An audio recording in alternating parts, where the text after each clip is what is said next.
तीज का पूजन व्रत कुंवारी कन्या कर सकती है, शादी होने के बाद भी नारी कर सकती है। अंतिम अवस्था तक प्राण छूटे तब तक हरतालिका तीज का व्रत नहीं छोड़ना चाहिए। एक व्रत हमेशा याद रखो, एक एकादशी और एक हरतालिका।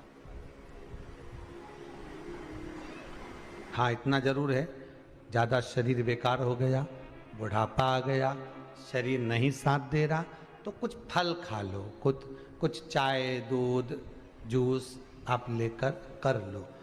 इतना भी नहीं बने, शरीर बहुत ही बेकार हो गया, तो आप एक समय फल का फलहार धारण कर लो, ठीक है। पर हरतालिका व्रत करने वाली माताएं भले उद्यापन कर दे, तो उस व्रत को थोड़ा हल्का कर लो। उद्यापन करा मतलब तुमने व्रत को हल्का कर लिया, थोड़ा हल्का कर सकते।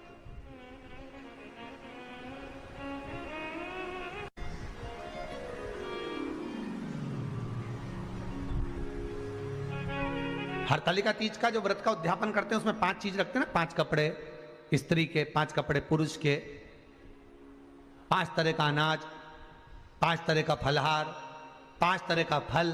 तो 5 तरह का जो फल रखाता है हरतालिका तीज के उद्यापन में, दुनिया के लोग उस 5 तरह के फल को केला गिन ले, पपीता गिन ले, मौसम्बी गिन ले, और अनार गिन ले, संतरा गिन ले, सब कुछ गिन लेते हैं, पर उस 5 तरह के फल में धतूरे को नहीं गिनते। पर शिव कथा में वर्णन आता है, हरतालिका तीज के उद्यापन में लिखा हुआ है, सबसे पहले 5 फल अगर गिनना है तो उसमें पहले धतूरे को गिनो, क्योंकि शंकर को वो प्रिय होता है, शंकर उसको स्वीकार कर लेता है। और धतूरा शंकर भगवान को क्यों चढ़ाया जाता है उसका प्रसंग आपको पहले भी कहा, आज फिर कहते हैं। धतूरा जब हम भगवान शंकर को समर्पित करते हैं तो हमारा कोई कार्य अटक रहा होता है, जिस कार्य को बार बार एग्जाम में बैठ रहे हो, बार बार परेशान हो रहा है, बार बार इंटरव्यू देने जा रहे हो, नहीं हो रहा, एक बार धतूरे को हृदय से भगवान को प्रेम से, करुणा सागर मेरे शंकर को दिल से एक बार वो धतूरा भगवान से विनती कर कर उसको चढ़ाओ तो सही, भगवान तुम्हारा कार्य सफल कर देगा। पर दिल से चढ़ाना, हृदय। हरतालिका तीज की पूजन करने वाले को चाहिए कि बालू का, मिट्टी का शिवलिंग बनाना चाहिए। फुलेरा जो बनाया गया है ऊपर शंकर जी के ऊपर लटकाने के लिए, टांगने के लिए, उसके नीचे शिव पार्वती गणेश जी की सुंदर बालू की मूर्ति बना लेना चाहिए, पार्थिव लिंग का निर्माण कर लेना चाहिए। शिव की आराधना करना चाहिए।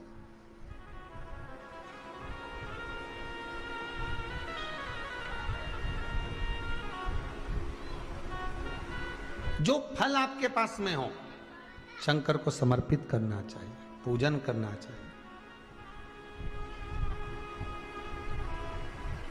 आराधना करो। सबसे पहली पूजन हरतालिका तीज की प्रदोष काल के अंतर्गत हो जाना चाहिए, शाम के समय पर। प्रयास करो प्रदोष काल के समय पर पहली पूजन हो जाए तो ज़्यादा अच्छा है। पर लोगों की आदत रहती है कि 8 बजे तक, 8:30 बजे तक, 9 बजे तक पहली पूजन करें, फिर दूसरी आराम से, फिर तीसरी, फिर आराम से, फिर चौथी। तो ऐसा सब अपने अपने हिसाब से। पर शास्त्र रीति कहती है कि प्रदोष का जो समय होता है, प्रदोष काल जो होता है, शाम का जो समय होता है, उस समय पर हरतालिका तीज की पहली पूजन हो, जिससे आपका स्मरण चित्त शंकर भगवान में उस घड़ी, उस पल, उस क्षण में आप शिव के हो जाएं और शंकर आपका हो जाए। हाँ, अगर किसी के आने में देरी हो, कोई आ नहीं पा रहा है, बहुत देरी हो रही हो, तो हरतालिका पूजन व्रत वर्णन करता है कि शिवलिंग का निर्माण, पार्वती जी की मूर्ति का निर्माण, गणेश जी का निर्माण और फुलेरा जो बनाया हुआ है, ये प्रदोष काल के पहले बनकर तैयार हो जाना चाहिए। प्रदोष काल के अंतर्गत फुलेरा नहीं बनना, फुलेरा पहले बन जाना चाहिए।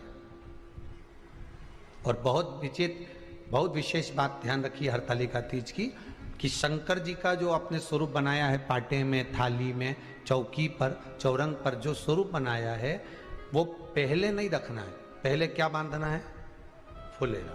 पहले फुलेरा बांधिए, उसके बाद उसके नीचे शंकर जी को रखिए। कई अब जो हरतालिका तीज का पूजन करते हैं तो उनके लिए हो गया। अब दूसरे के लिए भी सुन ले। जो नारी हरतालिका तीज का पूजन नहीं करती, व्रत नहीं करती, साधना नहीं करती, उसके लिए भी कहा गया कि आप अगर ये व्रत नहीं करते हो तो एक कार्य जरूर करना, कहीं पर फुलेरा बंधा हो, हरतालिका की पूजन हो रही हो, 5 मिनट 10 मिनट निकालकर अपने आसपास के किसी पौधे में से पत्तियां लेकर या पुष्प लेकर, 5 वृक्ष की पत्ती या 5 वृक्ष के पुष्प लेकर शंकर भगवान को जब पूजन हो रही हो, 5 मिनट माताएं जब पूजन कर रही हों, तब आप भी उस पुष्प को, उस पत्तियों को शंकर को समर्पित कर सकते हो। ये नहीं चढ़ा सकते तो 5 फल नहीं चढ़ा सकते तो 5 कुछ भी पुष्प आदि का आप शिव को समर्पित कर। पर क्यों चढ़ाया जाता है, किस लिए चढ़ाना चाहिए? तो कहा कन्या स्त्री अगर मान लो हरतालिका का व्रत नहीं करती, पूजन नहीं करती, आराधना नहीं करती, तो वो कन्या, वो नारी, वो स्त्री, वो पुरुष कार्य तो बहुत करेगा, दुकान भी 4 चलाएगा, व्यापार भी बढ़ाएगा, पर संपदा को जोड़ नहीं पाएगा। 1 रुपए कमाएगा, 1.25 रुपए खर्च वाला काम चलेगा। हस्त नक्षत्र में जो तृतीया पड़ती है, हस्त नक्षत्र के अंतर्गत जो तृतीया का महत्व कहा गया है, वो संपदा को बढ़ाती है, मनोकामना को पूर्ण करती है। इस नक्षत्र के अंतर्गत जो तृतीया आती है वो मनोकामना को पूर्ण कर कर चली जाती है। इसलिए शिव की आराधना के लिए प्रथम मानी। हस्त नक्षत्र में किया गया दान, हस्त नक्षत्र के अंतर्गत तृतीया के दिन किया गया पुण्य, हस्त नक्षत्र में तृतीया के दिन किया गया श्रृंगार, हस्त नक्षत्र में तृतीया के दिन करा गया अपना सुंदर सिंदूरा, भगवान का आनंद। 5 तरह के वस्त्र, 5 तरह के स्त्री के वस्त्र, पुरुष के वस्त्र, 5 तरह का फल, 5 तरह का अनाज, ब्राह्मण को बुलाकर ब्राह्मणी के साथ आप या तो ब्राह्मण से उद्यापन करवाएं या फिर आप स्वयं भी करते हैं तो शिव को समर्पित करके ब्राह्मण और ब्राह्मणी को भोजन कराकर वो भाग प्रदान करें। यही हरतालिका तीज के उद्यापन का वर्णन आता है। सुंदर भाव से हरतालिका माता आप सभी की मनोकामना पूर्ण करे। हर हर महादेव। थोड़ा ध्यान लगाकर सुनना।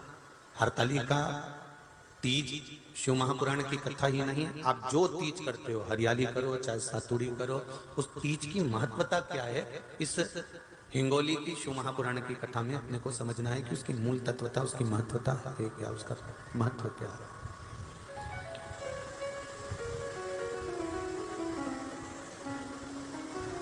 भगवान ब्रह्मा, भगवान विष्णु और भगवान शिव, इन तीनों की जो अर्धांगिनियां, ब्रह्मणी, लक्ष्मी और पार्वती, इन तीनों ने तप कर कर, साधना कर कर ब्रह्मदेव को, भगवान विष्णु को और भगवान शंकर को प्राप्त किया। और तीनों ने प्राप्त कर कर तीनों देवताओं से वर मांगा कि वर हमको ऐसा दीजिए कि हमारे तप साधना का फल नारी को तीज के दिन प्राप्त हो जाए। अब देखिए जरा, एक ही व्रत से, एक ही उपवास से उसको संपूर्ण तप साधना का फल प्राप्त हो रहा है, संपूर्ण तप साधना का फल उसको मिल रहा है मात्र एक व्रत से। केवल एक व्रत कर रहे हैं, संपूर्ण तप साधना का फल उसको प्राप्त हो रहा है। ऐसा कोई व्रत, ऐसी कोई साधना, ऐसा कोई शंभो शरण बड़ी मांगो घड़ी रे घड़ी मुख काटो, दया करी न दर्शन आपो, शंभो शरण बड़ी मांगो घड़ी रे घड़ी दुख काटो।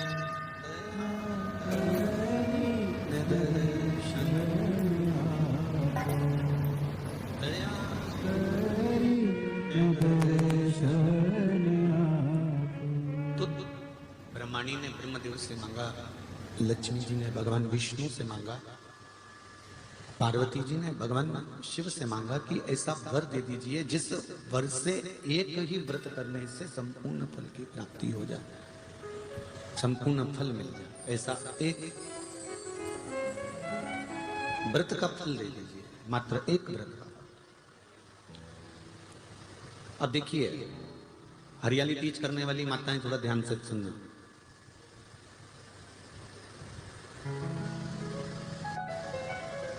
हरियाली तीज जब माताएं करती हैं तो एक हरियाली तीज, एक गणगौर की तीज,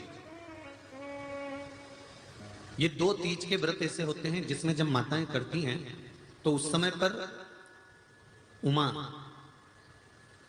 ब्रह्मणी और लक्ष्मी, इन तीनों की आराधना का फल उसको केवल एक व्रत से प्राप्त हो जाता है।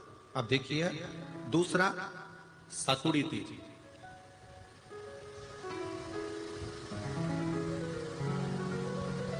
इसमें उमा और महेश्वर, उमा और महेश, ब्रह्मणी और लक्ष्मी, इन चार के व्रत तप का फल एक साथ सातुड़ी तीज के दिन प्राप्त हो जाता है। अब एक आती है हरतालिका तीज। आप लोग करते हो हरतालिका? यहाँ लोग करते कि नहीं करते? करते हैं यहाँ पे हरतालिका? कौन कौन करता है? जरा हाथ उठाओ तो जरा। अरे सभी करते हो, रखो रखो, बहुत बढ़िया, बहुत अच्छी बात है। एक आती है हरतालिका तीज। इस तीज का व्रत माता पार्वती बेल वृक्ष के आनंद के साथ में फुलेरा बनाकर करती है, और जिसमें इस हरतालिका में माता पार्वती जी के जितने जन्म पहले हुए हैं, माता पार्वती का जन्म तो 52वें नंबर का, 52 नंबर पे माता पार्वती का जन्म है। इससे पहले तो माता के 51 जन्म पहले हो चुके, 51 जन्म माता पार्वती का पहले हो चुके। तो वो जितने जन्म माता पार्वती पूर्व में ले चुकी हैं, ब्रह्माणी जितनी बार ब्रह्मदेव के साथ में विराजमान हो चुकी हैं, इंद्राणी जितनी बार इंद्र के साथ विराजमान हो चुकी हैं, और लक्ष्मी चाहे वो राधा के रूप में हो, चाहे वो रुक्मणी के रूप में हो, चाहे वो सतभामा के रूप में हो, चाहे वो यमुना के रूप में हो, चाहे वो गंगा के रूप में हो, जितनी बार माता लक्ष्मी ने रूप धारण करे हैं वो सब रूप में, और माता पार्वती अपने सारे रूप में, ब्रह्मणी अपने सारे रूप में, लक्ष्मी अपने सारे रूप में इस हरतालिका तीज के व्रत को करने के लिए आतुर रहती हैं। और इस व्रत को कर कर एक दिन में ही संपूर्ण विश्व का जितना तप है, साधना है, उपवास है, सबका फल एक साथ एकत्रित कर लेती हैं केवल एक व्रत में, हरतालिका तीज। अब एक बात ध्यान से सुनिएगा, सारे व्रत, आपका अगर स्वास्थ्य खराब हो गया तो आप व्रत छोड़ सकते हो। जितने भी व्रत आप लोग कर रहे हैं पूर्व के, सोमवार, मंगलवार, एकादशी, छठ, पंचमी, चतुर्थी, अगर आपका स्वास्थ्य खराब है तो आप उस व्रत को छोड़ सकते हो, सारे व्रत को छोड़ सकते हो। पर तीज का जो व्रत होता है, हरतालिका जो व्रत होता है, ये व्रत एक बार लेने के बाद जब प्राण छूटते हैं तभी ये व्रत समाप्त होता है, अन्यथा बीच में ये व्रत समाप्त नहीं है। ये व्रत समाप्त होता ही नहीं। अगर शरीर से नहीं बनता कि अब हमारी अवस्था हो गई, अब शरीर से नहीं बन रहा है, तो भले एक पहर की पूजन कर कर, एक पहर का नियम धारण कर कर, एक पहर का स्मरण कर कर, एक पहर का पूजन व्रत धारण करो, और उसके बाद में भले आप थोड़ा सा जो भी आपको लेना है वो कर लो, पर इस व्रत को करना ही पड़ता है। इस व्रत का नियम ही यही है।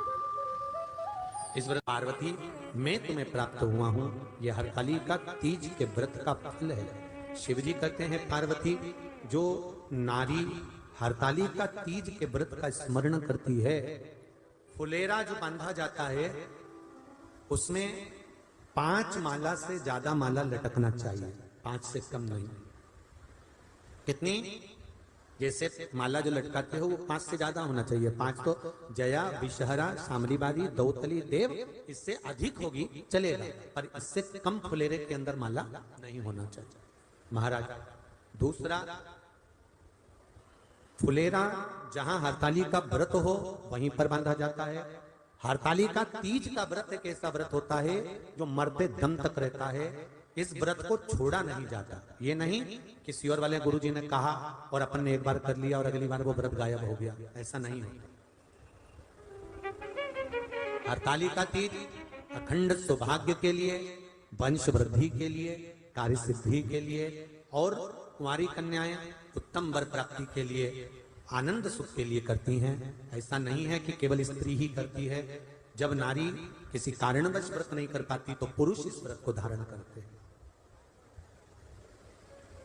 30 अगस्त को, यही 30 तारीख को, कल 29 है, परसों 30 तारीख को हरताली का तीज रहेगी। आप सब अपने हृदय से, मन से इस व्रत को कर कर अपने जीवन को सार्थक बनाइएगा। जो करते हैं, कितने लोग करते हो, जरा हाथ उठाइए। हरताली का तीज इतने सारे करते हो, अरे वाह, कर लो, प्रणाम प्रणाम, आपको बहुत बहुत नमन करता हूं, बहुत बहुत सारा। फुलेरा बांधते हो? नहीं, अब की बात बांधना। मंदिर में करते हो तो मंदिर में, घर में करते हो तो घर में। फुलेरा वंश की वृद्धि करता है, फुलेरा अखंड सौभाग्य देता है, फुलेरा मन की कामना को पूर्ण करता है। जो बेटियां जिनका विवाह नहीं हो रहा हो या बेटे जिनका विवाह नहीं हो रहा हो, वो 7 स्थान पर कहीं फुलेरा बंधा हो तो फोन लगाकर पूछना कहां बंधा है, वहां का दर्शन करना। एक फूल में हल्दी कुंकू लगाकर शिव जी को चढ़ाकर फिर वहां से जाना। 7 स्थान के फुलेरे का दर्शन अवश्य करिएगा।